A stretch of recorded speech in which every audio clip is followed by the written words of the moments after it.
Well, hello, everyone, and welcome to those of you that are joining us live. And hello, if you're watching the recording in retrospect. We thank you for your time, and we are excited to present today for Mom Congress our bill training for one of our 2023 Moms Agenda bills, the Preventing Maternal Deaths Reauthorization Act. My name is Crystal McCauley, and I'm very happy to be here with you all. Ebony, you can go ahead and go over to the next slide. If you're just joining us from the waiting room, we welcome for you to say hello in the chat, and we have just jumped right in. So the first thing we want to do to get us kicked off today is give you the opportunity to look this bill up and see if your legislator is already signed on to the bill. So I'm going to go ahead and put in the chat here. First is HR 3838. That's the House bill. So you want to see if your House of Representatives member is listed as a co-sponsor on this bill, the Preventing Maternal Deaths Reauthorization Act. Oh, thank you, Ebony. Oh, you know what? That is linking to the wrong bill. We need to change that to 3838. Apologies about that. Here comes the right bill. Give me just 1 second. It says 3838, but it went to 3312.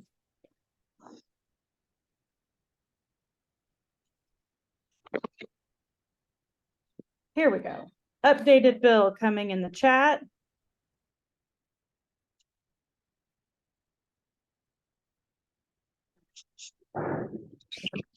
There it is. All right, there's the correct bill in the chat, HR 3838. I will update that link on the slide.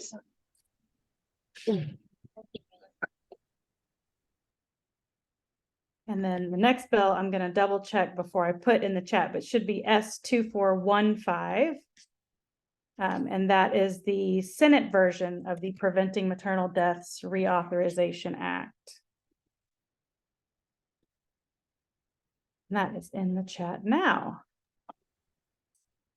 Okay, so if you've go ahead and take a moment, look and see if your representative or your senator is already signed on to the bill. And then I'm going to turn it over to our partner and your bill trainer for today, Sherry Lou Santos, who is joining us from AmChip. Thank you so much for being here with us. And I would ask if you could give us a little intro of yourself and your role there. We'd love to hear more about you and your organization. And we again thank you for your time and sharing your expertise with our advocates today. Sure. Thank you so much, Crystal, and really appreciate being here today, but also really appreciate you all and, taking the time to not only deep dive on this policy, but also taking the time to head over to DC next month and advocate for such amazing policies, to benefit maternal health. Like Crystal said, my name is Sherry Lou Santos, and I'm the current Director of Policy and Government Affairs at the Association of Maternal and Child Health Programs. That is a mouthful. We just go by AmChip.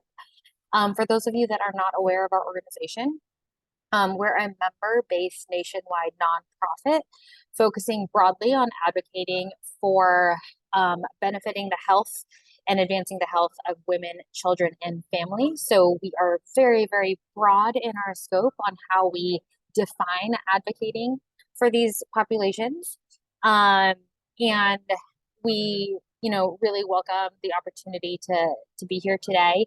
I think it might be helpful for you all as well to give a little bit more of my background in policy. So prior to this role at AmChip, I was a health policy director and legislative director for Representative DeGette from the 1st District of Colorado. And prior to that, I was a Senate fellow on the Senate Help Team, specifically the health team, focusing on pandemic preparedness policy as well as FDA policy. So I kind of have a wide span with some touch points both in the Senate and the House. But for those of you that may not have a lot of experience in the advocacy or the policy space, fun fact for you all was prior to me literally tripping on my shoelace and ending up in Congress, I was extremely apolitical. So I came from like maybe a stereotypical Southern California, I don't really care about policy or politics background, and I just kind of want to hang out at the beach all day. But what I realized was policy is super important, and advocating in Congress is extremely important. And one of the number one things that I learned that I was very inspired by when I jumped onto the Hill as staff was that every single email, every single call, every single meeting is attended, heard, and if not speaking with a member, that information is always passed on to that member of Congress, whether they be in the House or the Senate. So, your guys' advocacy is extremely, extremely important. And again, I really appreciate all the work that you're doing.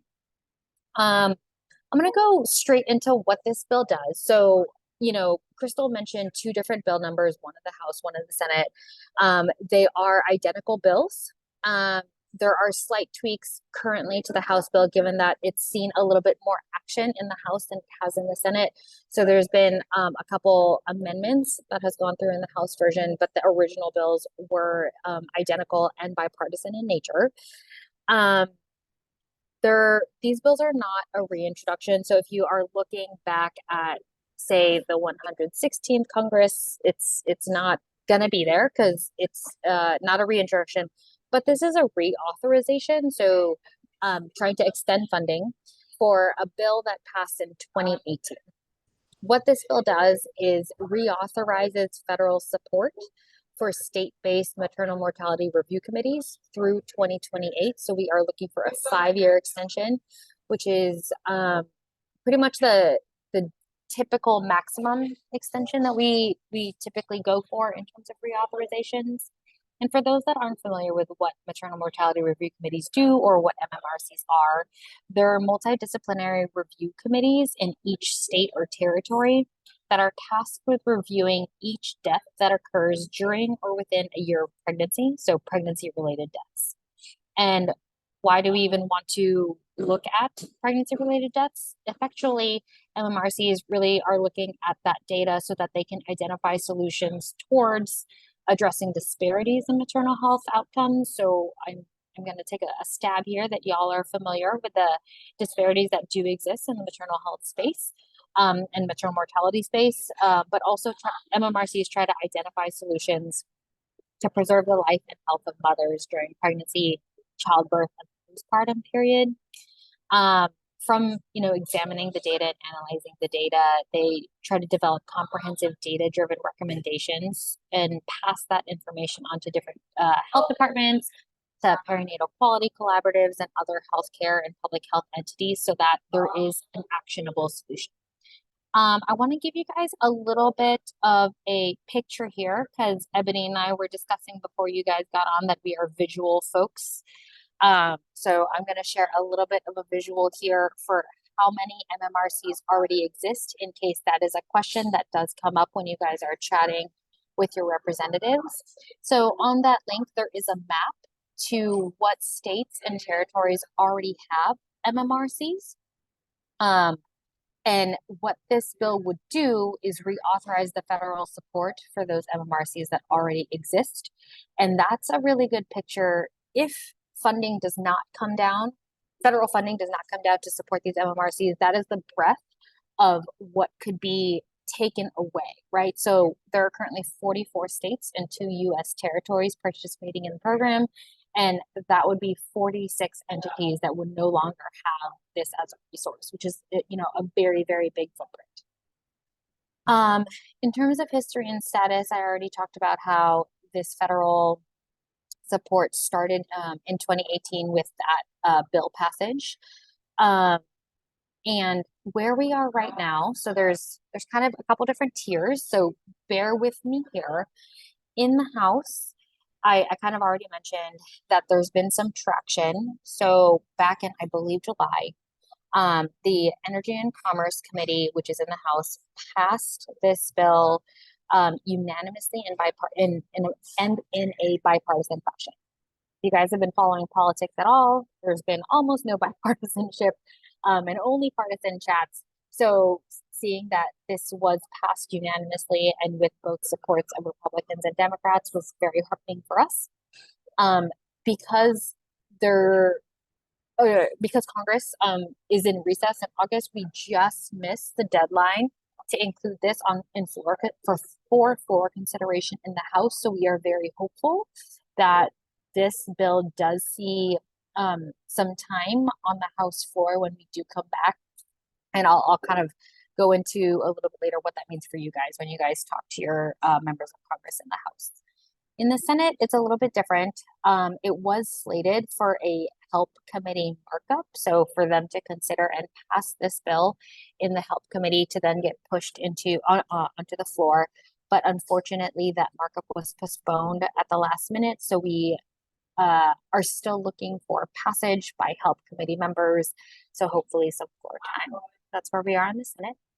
Externally, AmChip led a stakeholder support letter for this bill with the ask of passing this as soon as possible on the floor and into law for both House and Senate congressional leaders, and 85 national orgs signed onto that letter that we delivered to Congress. I believe it was back in July, right before they left. So there's a lot of external stakeholder support for this bill as well. And we're really, again, hopeful for further congressional action. So what does that mean for you all? Yes, there's always a great benefit to asking your legislators, whether they be in the House or the Senate, to co-sponsor those bills. Crystal went over and sent those links to look up if your member is already on there, and asking them for that support is always helpful. And then there's a couple different tiers here for additional types of asks by you guys, if you guys are comfortable kind of going a little bit further down into the weeds. So for your House members and your Congress people, asking them further to vote for passage on the floor if and hopefully when it gets to see some floor time when they come back, maybe September, maybe October. We're not sure yet when that floor time is going to happen, but we are very hopeful. And then for the Senate, there's kind of two tiers. One, if you're comfortable looking up who is on the Health Committee, and I will send that link. Give me 2 seconds. Right here. So I was actually if your senator is on the Health Committee, asking them to vote for passage in the committee, and then also, again, very much like the House, to vote for passage on the floor. So that's kind of like the different tiers of our ask, and I am very open to any questions you guys might have at this time.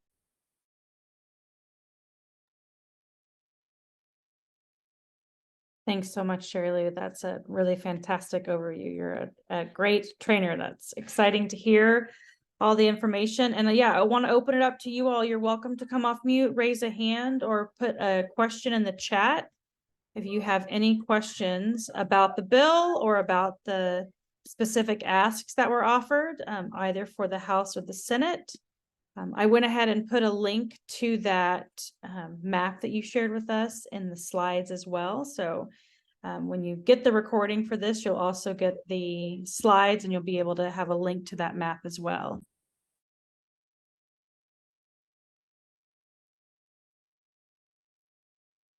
Awfully quiet out there, you guys. Nobody has any questions? Good afternoon from Northern California. Hi. I'm curious, how are you? I'm curious about the fact is, does the bill have data in it, or does it specify data that allows a deeper dive into the breakdown racially, as well as what is happening in regards to the deaths? I know that you mentioned that, but I'd like to know a little bit more about what the bill intends in regards to how we can do a deeper dive within our communities to really address some of the other concerns that are going on with mobility.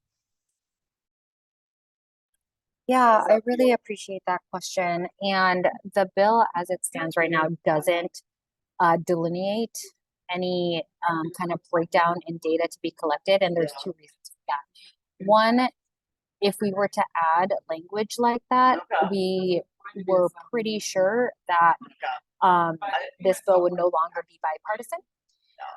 So that's reason one. And then another reason is that CBP already has the flexibility to delineate that type of data breakdown and disaggregation.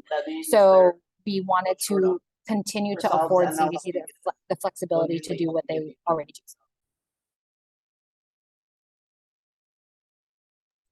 I see. Okay, thank you so much. Thanks for the question. That's greatly appreciated.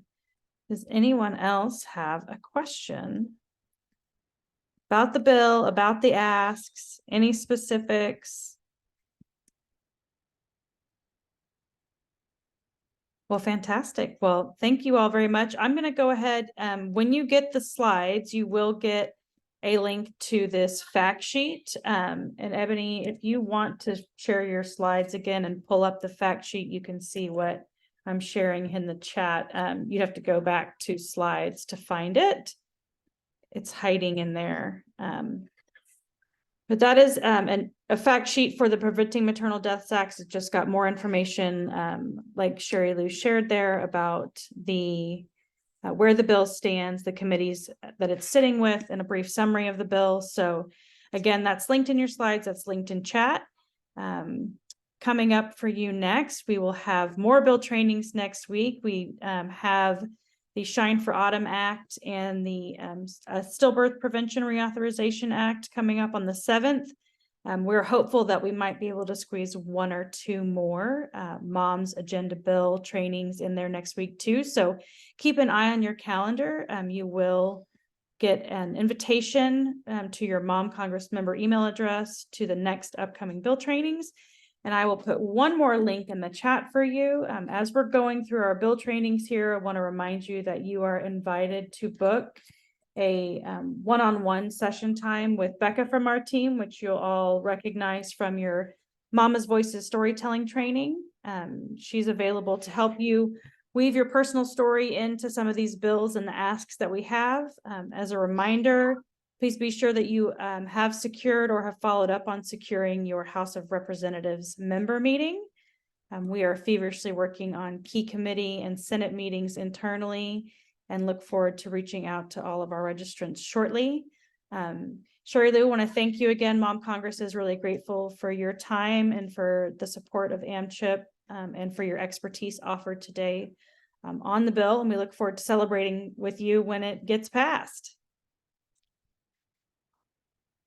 All right. Thank you, everyone. Have a great day.